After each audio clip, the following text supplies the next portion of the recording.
Pada pagi hari ini kita semuanya diberikan rahmat hidayah Allah untuk melaksanakan kewajiban kita, yaitu bersama-sama melaksanakan pengajian rutin tiap Senin pagi yang dimulai tepat pukul 7:30. Kita sholat duha dan dilanjutkan wirid bersama yang tadi kita baca semuanya, dengan maksud tujuan mudah-mudahan apa yang kita kehendaki, apa yang kita minta, kita mohon dari berbagai seluruh masalah kehidupan di dunia ini, senantiasa Allah memberikan solusi, memberikan kebaikan untuk semuanya, untuk keluarga dan seluruh umat Islam semuanya. Allah.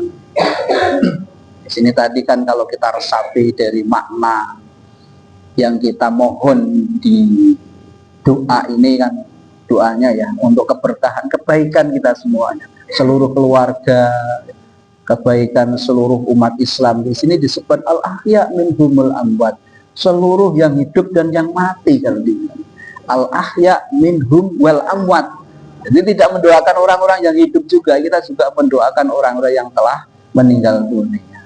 Sebaliknya mudah-mudahan Allah memberikan keringanan siksanya leluhur yang sudah meninggal dunia. Kita doakan semuanya di sini. Jadi mencakup semuanya di sini. Kalau kita agak memahami isi dari arti doa yang tadi kita baca. Ya. Mudah-mudahan pertemuan kali ini membawa kemaslahatan sambil kita mutolaah, bertolakul ilmi bersama, membaca Al-Quran. Diusahakan baca Al-Qurannya itu ya tidak terlalu lambat, tidak terlalu cepat. Ya. Jadi sistem membaca Al-Quran itu ada 4. Ya. Ada yang metodenya itu lambat karena itu untuk pembelajaran. Ada yang membaca Al-Qurannya itu tartil, itu untuk pembacaan yang biasa. Nah, ada yang membacanya itu buanter sekali tanpa kita bisa melihat panjang pendeknya, itu untuk mereka yang hafid Quran. Jadi jangan sama, wah bacaannya itu enggak benar, itu bacaannya wah hafid Quran.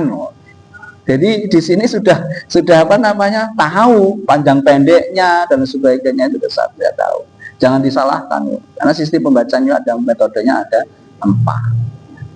Nah, yang kita baca ini yang tartil biasa, tidak terlalu lambat, tidak terlalu cepat. Ya.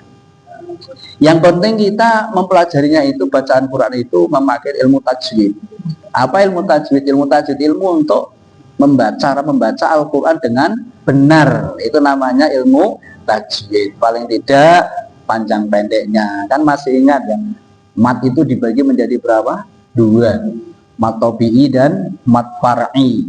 Mat tobi'i itu ada 1 jika fathah disertai diikuti alif, dumah diikuti wawu sukun, dan kasroh diikuti ya sukun. Itu mat tobi'i. Panjangnya cuma 1 alif atau 2 harokat. Nah, tadi di sini ada bacaan yang agak panjang itu seperti waladhdallin. Nah, itu beda lagi matnya, itu masuk di kategori mat far'i yang jumlahnya ada 13. Nah, kalau kita perinci ya di sini tidak selesai. Yang paling kalau kita ikut panjang ya panjang gitu aja. Ibu-ibu sekalian yang kami muliakan dan kami hormati, di bulan Rajab ini ada sebuah momen yang sangat istimewa, ya, yaitu sebuah kisah yang disebut kisah apa, Bu? Tanggal 27 Rajab, masih ingat? Isra Mi'raj, ya, subhanallah. Isra Mi'raj, ya. Saya tidak akan cerita Isra Mi'raj yang terlalu dalam ya, sini kita mengambil hikmahnya yang terjadi di peristiwa Isra Mi'raj itu sebenarnya apa gitu ya. Ya, namun sebelumnya kita muhasabah dulu untuk tadabbur dengan peristiwa-peristiwa yang terjadi, yang terupdate pada saat ini. Napa, Bu? Terbakarnya kota Amerika, namanya kota apa yang terbakar? Los Angeles, Mas ya. Di sana itu ada studio film yang sangat terbesar, namanya studio apa nih? Hollywood. Wah, subhanallah. kota yang modern, wonge yo tata caranya sudah modern, mungkin tata kotanya juga sudah modern. Tapi di situ bisa terjadi sebuah kebakaran yang sangat besar. Itu gara-gara napa jenengan ngertos iku. Gara-garanya tanggal 7 Januari ini Donald Trump ini Pak ngebom Palestina mau dijadikan neraka. Iya, dibalik. Ternyata kotanya Donald Trump sendiri dibakar oleh Allah. Allahumma. Dan anehnya, ini benar nama masalahnya. Di situ ada rumah seorang mu'alaf. Mu'alaf ngertos Bu? Ini benar mas-mas yang ngertos. Soalnya ini bahasa kekinian ibu-ibu mungkin. Mu'alaf itu orang yang dulunya bukan Islam, terus memeluk Islam, itu namanya mu'alaf. Tidak tersentuh hati, subhanallah. Ini benar atau tidak, itu memang pemberitaan yang menyatakan seperti itu. Selang beberapa hari di negara bagian Amerika yang namanya Florida, itu diserang angin yang namanya angin apa? Nek puting beliung ten mriki Pak Haji. Jenenge niku apik meni kok nggih. Wah, badhe apa ngoten niku nggih. Wah. Jenenge niku kaya wong wedok tapi apik meni jenenge, tapi itu angin nggih. Nek kene angin lisus itu mubeng-mubeng tok. Nah di sana itu menghancurkan mobil kawur niku mobil niku. Luar biasa. Ya. Apalah tatafakkarun, apalah ta'qilun. Apakah mereka tidak memikirkan bahwa itu azab dari Allah untuk peringatan orang-orang yang zalim. Ini fakta. Ya. Akhirnya Palestina kan aman, tidak jadi dibom kalau Donald Trump. Gara-gara perundingan Hamas dan Israel menemui jalan buntu. Tentu itu perang serak boten anteng uripe niku. Sekene nggih Pak salat ono rudal dor. Wah, kaget. Ini Pak mangan ayam, mie ayam ono rudal dor. Wah, kaget. Boten nyaman ten niku. Niku sampai kapan niku nggih. Masyaallah hadirin Allah, kita doakan saja umat muslim di Palestina selalu tabah, diberikan perlindungan dari Allah Subhanahu wa taala. Itu ungkapan kita sebagai sesama muslim itu hanya seperti itu. Nek Pak kebijakan politik luar negeri ya urusannya Pak Prabowo nih. Masyaallah hadirin Allah. Momen tanggal 27 Rajab, ada seberapa jam lagi kita untuk bercerita tentang kisah Isra Mi'raj, tapi kita ambil manfaatnya, maslahnya dan hikmahnya saja nanti. Isra Mi'raj itu ada dua kata, Isra dan Mi'raj.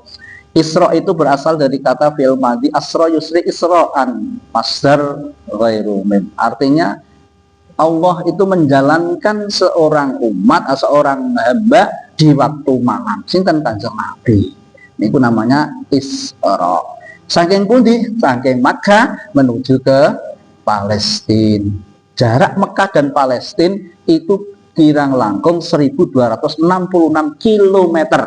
Nek Jakarta Banyuwangi ini ku pinter. Sekitar 1000-an lebih sedikit nggih. Lah samontenan. Itu jaraknya itu antara Pulau Jawa pok kulon pok wetan ditambah 200 km. Kuwi jarake Mekah tekan Palestina. Kalau ditempuh perjalanan zaman riyen onto itu ya sampai bulanan, sabulan punjul nih.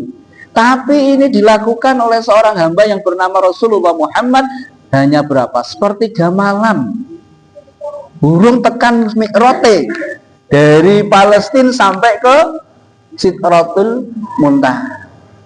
Nah, ini terjadi pada malam Isnin tanggal 17 Rajab tahun 11 kenabian, diutusnya seorang nabi. Niki Isra nami ni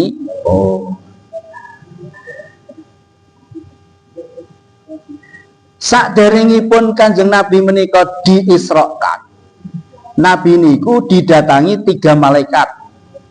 Pada waktu itu Nabi sedang Ba'da Isya, sedang tiduran di dekat yang namanya Hijr Ismail.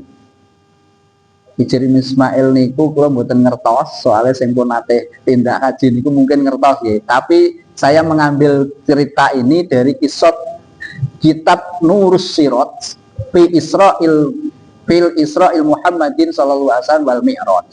Niki kisah Isra Mi'raj. Ten Hijr Ismail ya layah. Kemudian didatangi 3 malaikat, yaitu Jibril, Mikail, Israfil. Lah, sakderengipun Kanjeng Nabi niku diisrokan, ten yen critane niku dadane dibelah. Jadi disuwek mulai saka burungan tekan dodom niku. Diambil atine, dicuceni kalih air Zam-Zam ping 3, dibuang sifat sombonge, sifat olone, sifat sing boten saestaya, menika dipun isi kalih ilmu iman, kalih akhlak ingkang sae. Menika dikandhake wa mala'a ilman wa hilman, diisi kangge ilmu, akhlak-akhlak ingkang terpuji lan sak piturute. Niku kisah sing singkat. Lajeng Kanjeng Nabi menika badhe Isra meniku ditompake. Nah niki sing sok dadi motos ning jenenge do ngerti kabeh niki. Napa jenenge Bu? Buruk. Nah, buruk itu berasal dari bahasa Arab al-barku. Barku kan artinya kilat. Kilat ngertos nggih? Lidah nek basa Jawane niku. Kilat lidah. Artinya kendaraan itu berjalannya seperti kilat, cepet. Ngoten niku maksudnya, disebut al-barq niku. Nggih. Nah, makanya nek pesawat supersonik niku nek jenengan mirengke niku pesawate kare suarane iki dhisik pundine. Dhisik pesawate zaman Korea niku zaman alit niku ya wonten niku pesawat niku suarane ning mburi tapi pesawatnya ning ngarep, artinya melebihi kecepatan suara. Itu namanya supersonik. Yeah. Ditompake sing jenenge buruk. Buruk niku napa dikandhake ten mriku huwa dabatun abyadun tawilun fauqal himari dunal baghol. Jadi diilustrasikan bahwa buruk niku sebuah hewan atau dabah. Dabah niku ya padha karo tempi gegremetan nek maknane niku. Artinya hewan yang siap berjalan. Itu namanya dabah. Dalam Al-Qur'an ditafsiri seperti itu. Abyadun warnane putih, tawilun ya rada dawa, fauqal himar kira-kira nek himar kuwi khimar niku keledai. Keledai ngerti nggih? Mboten jaran. Nek jaran halal tapi nek keledai haram. Gedine mbok sak ngisore jaran tapi sak ndure keledai, mboten gedhe men. Mula di sini kadang-kadang dunal bighol. Putih, dhuwur, gagah. Lah pada saat niku diisrokannya niku Kanjeng Nabi ngelewati panggonan-panggonan yang disebut negara Madyan yang ada di timur tengah sana. Saat ini Madyan niku ya kira-kira Sam, itu daerah Sam. Sholat 2 rakaat.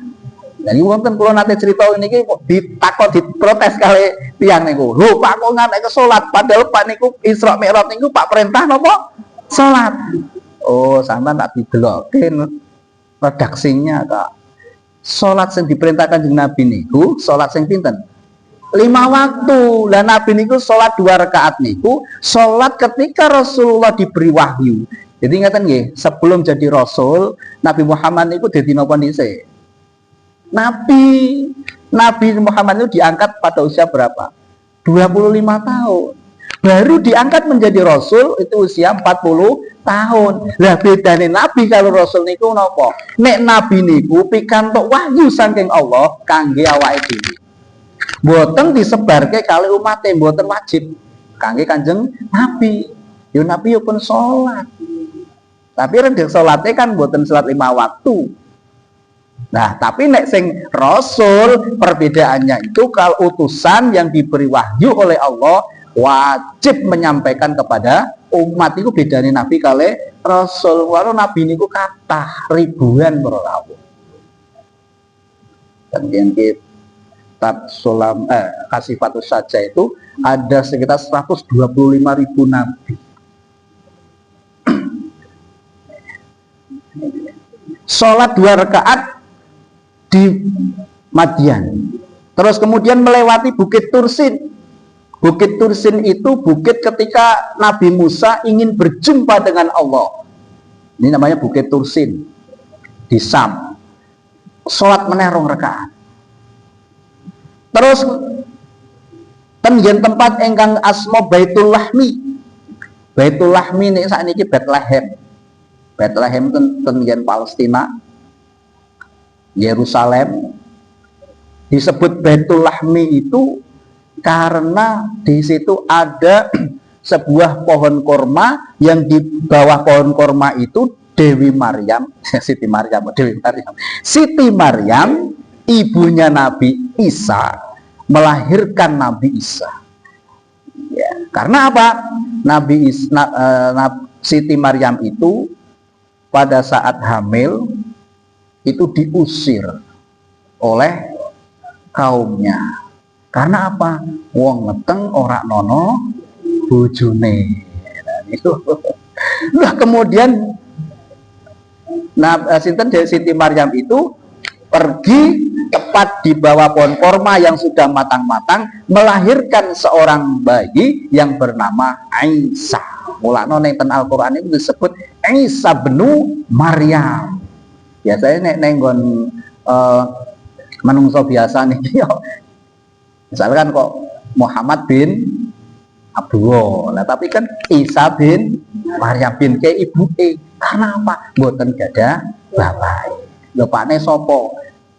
Mesti ono sing takon nek sewono. Lho pakne sapa? Itu namanya sifat Gusti Allah memberikan keajaiban kepada umatnya. Tanpa ayah pun bisa amin. Loh kok tanpa ayah, kok tanpa ibu? Nabi Adam tanpa ayah, tanpa ibu. Niku kekuasaane sinten? Allah. Ya cocok protes kok. Kok ana pakne kok iso manah Nabi Adam tanpa ayah, tanpa ibu ada. Ibu Hawa itu juga tanpa ayah, tanpa ibu ada. Diambil min dil'in min adla'il yusra, diambil iko bekase Nabi Adam, dilolos didedek ke ibu Hawa.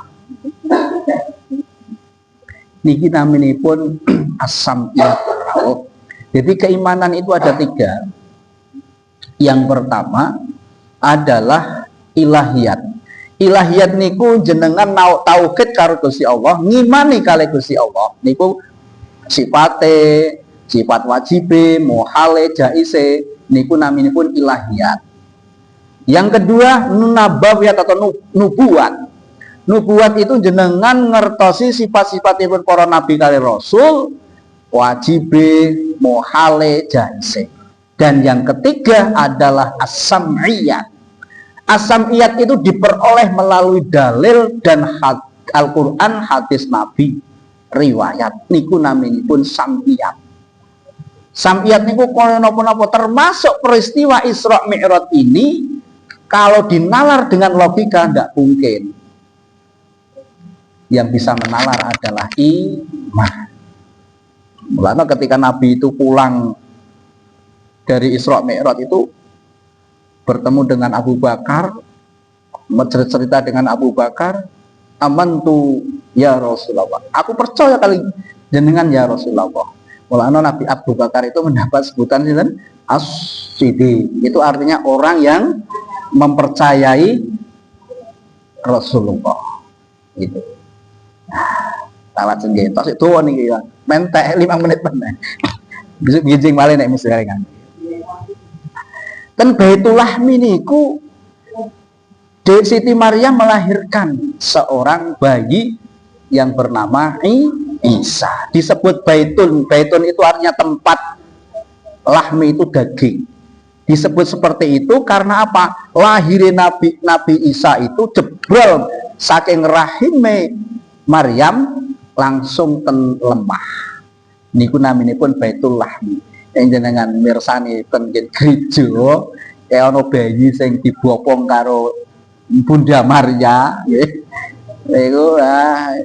Niku kan mboten popokan lah. Sik bentuk-bentuke lah. Nah, ini namanya Baitul Lahmi. Baitun tempat. Al-Lahmi daging. Jadi dagingnya Nabi Isa itu langsung ke tanah. Itu disebut sebagai Baitul Lahmi. Lahmun itu daging. Ini Kanjeng Nabi sholat tenggen mriku. Kangge ngemutake tuh imbiyen lahire Nabi Isa, ngurmati.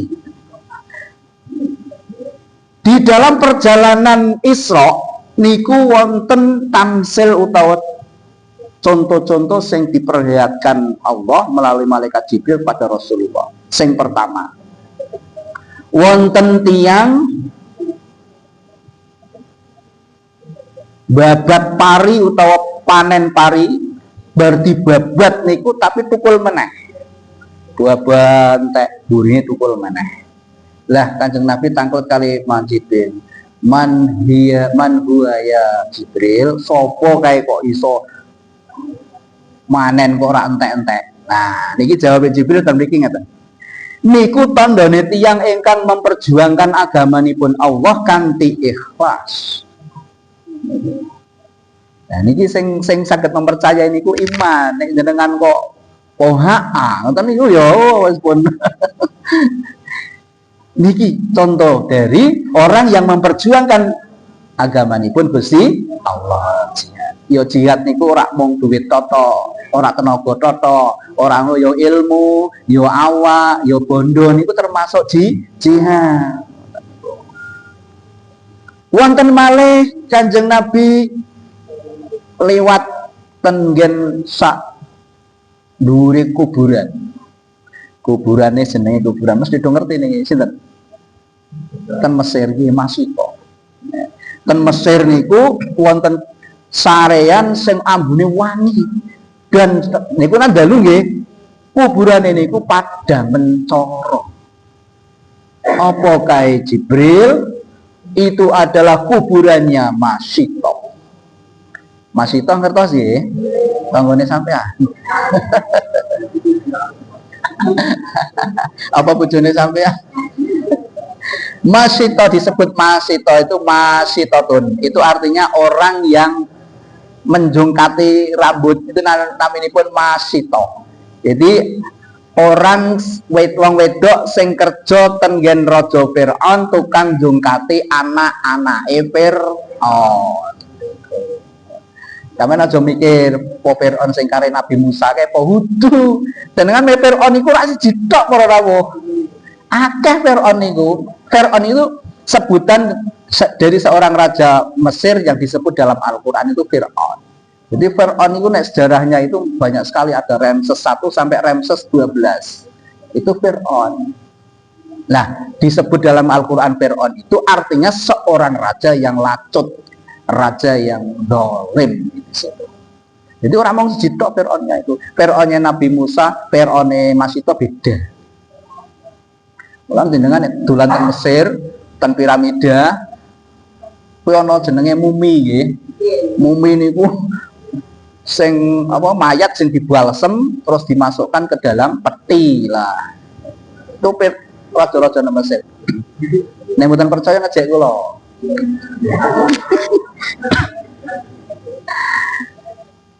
Kuburane wangi, lagi kuburane sapa? Jibril, itu kuburane Masito. Karena apa? Masito itu tukang jongkati, nek saiki babysitter no bahasane. Jongkati anake raja Firaun, jongkate tiba niku njupuk mana dengan membaca Bismillahirrahmanirrahim. Njupuk. Njur anake takon, sapa kuwi? Itu adalah Tuhan saya. Terus lapor karo pakne nah.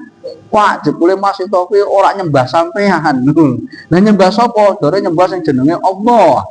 Warane gorene dihajar, terus disiksa, dan akhirnya direbus, digoreng di minyak yang panas. Nah di situ Masito menggendong bayi yang masih umur 7 bulan burung iso ngomong, tapi bayinya itu bisa ngomong. Jadi ono bayi papat sing iso ngomong. Salah sijine bayine sinten iki? Masih to, Bu, nyemplung wae adem kuwi. Njur malih nyemplung. Iki ceritanya seperti itu. Bayi masih to. Sing nomor loro sinten? Nabi Isa. Ini saged ngomong niku. Jadi Nabi Isa kuwi pada saat dilahirkan orang-orang kampung itu heboh. Heboh. Pak mungkin jenenge sapa? Lah Nabi Isa ini bisa menjawab. Jawab, ana Abdullah, aku kaulane Gusti Allah. Ya. Wa ana nabiyan wa rasulan, terkenal Al-Qur'an iki wonten. Dan saya adalah kaulane Gusti Allah, hudu anak Gusti Allah. Lah niku. Tapi nek tiyang mriku kan jarene anake Gusti Allah. Lan kepercayaannya kan trinitas. Tuhan Bapa, Tuhan Ibu, Tuhan Anak. Lah aneh. Mana bisa itu dijadikan Tuhan? Ini lepas dari sebuah penistaan agama ya, saya bukan penista agama. Cerita saja.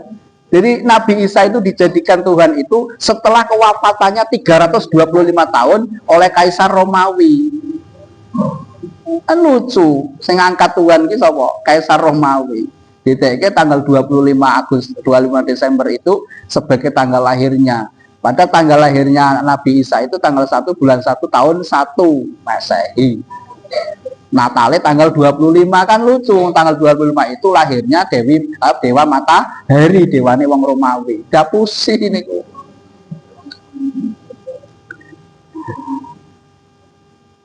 Bayi yang ketiga yang bisa bicara adalah bayi yang menjadi saksi Nabi Yusuf ketika di pengadilan. Nabi Yusuf kan dituduh zina karo Zulaikha, karo Perdana Menteri ini Abdul Aziz jenenge niku nggih. Lah itu kemudian bersaksi bayi yang bisa berbicara. Terus kemudian 4 adalah bayi yang menjadi saksi dari seorang yang namanya Juret. Ponate mireng dereng Juret sok ben ketemu malih. Juret ya, nah, Juret itu kisah Rasulullah di dalam hadis menceritakan orang Bani Israel. Juret orangnya tekun ibadah, siang puasa, malam ibadah terus, tapi bisa dicoba oleh Allah oleh seorang pelacur. Ya nanti tak ceritakan yang lain waktu mau. Nah, niki masih tasik kathah niki. Wah, kapan-kapan mawon nanti tak sambung ngajeng-ngajenge malih, mugi-mugi pinaringan sehat walafiat semua. Yang terpenting Isra Mi'raj itu nanti adalah ketika Rasulullah akan menghadap Allah. Ini kan baru Isra, Mi'rajnya belum. Mi'rajnya itu Nabi nanti akan bertemu 7 nabi. Nabi pertama Nabi sinten? Adam. Terus Isa. Terus Yusuf, Idris, Musa, Harun, terakhir niku Nabi Ibrahim kalau terakhir kalau tidak salah. Nah, ini akan berjumpa para nabi.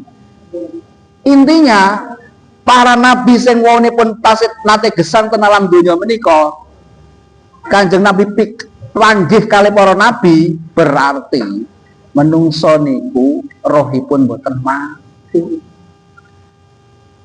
Dalile Nabi ketemu para nabi ten mriku. Ini pelajaran yang terkadang kita tidak menyadari, ya. Menyadari, wah, roh kuwi urusane Gusti Allah, ten mriku niku yo wis pokoke pati siksa urusane Gusti Allah mboten ngoten. Hak kula panjenengan sami, hak anak kali wong tuwa ndongake, hak anak sesama muslim mendoakan. Itu adalah suatu kewajiban. Maka mawon tasik kathah ingkang dereng mugi-mugi wekdal sanes saged kula tambah mugi manfaat. Allahumma amin ya rabbal alamin.